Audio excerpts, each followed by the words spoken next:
আমার কাছে পটলের তরকারিও ভালো লাগে, পটলের ছিলকা, পটল ভর্তাও ভালো লাগে। তো আজ আমি পটলের ছিলকা ভর্তা বানাবো। আর ভর্তা বানানোর জন্য আমি নিয়েছি শুকনা মরিচ, কাঁচামরিচ, রসুন, পেঁয়াজ দিয়ে ভালো করে তেলে ভেজে নেব লাল লাল করে। এমনি রসুন, পেঁয়াজ, কাঁচামরিচের ভর্তা কিন্তু খেতে ভালো লাগে। তো ভাজা শেষ, এখন আমি তুলে নিব। ওই কড়াতে দিয়ে দিব পটলের ছিলকা, একটু পানি দিয়ে ঢেকে দিব যাতে সিদ্ধ হয়। এই যে আমার এখন পটলগুলো সিদ্ধ হয়ে গেছে। এখন তেল দিয়ে ভালো করে ভেজে নেব।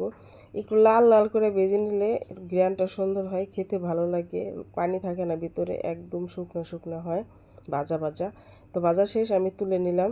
তো আমি ভর্তা বানানোর জন্য পাটায় নিলাম শুকনো মরিচ, কাঁচা মরিচ, তার সাথে লবণ দিয়ে একটু আগে বেটে নিব। তারপরে দিয়ে দিব পটল আর ওই রসুন, পেঁয়াজ, এগুলো ভেজে নিব। এই ভর্তাটা খেতে আমার কাছে অনেক ভালো লাগে। আমি সবসময় বাজার থেকে পটল আনি, কারণ ভর্তা খাইতে আর এই ছিলকা ভর্তাটা খেতে আর বেশি ভালো লাগে পটলের চেয়ে। তো এই যে আমার ভর্তাটা বানানো প্রায় শেষ। আর এই ভর্তা দিয়ে আমার ভাত খেতে আমার কাছে অনেক ভালো লাগে, অসাধারণ, মুখে লাগার মতো একটা ভর্তা। তো ভর্তা বানানো শেষ। আর এই ভর্তা বানানোর পরে যে পাটায় ভাত খাবো না, এটা হইতেই পারে না।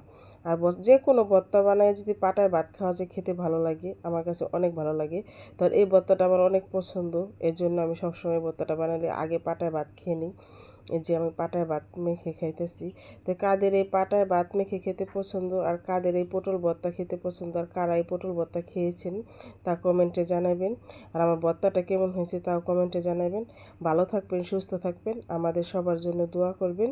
আল্লাহ হাফেজ।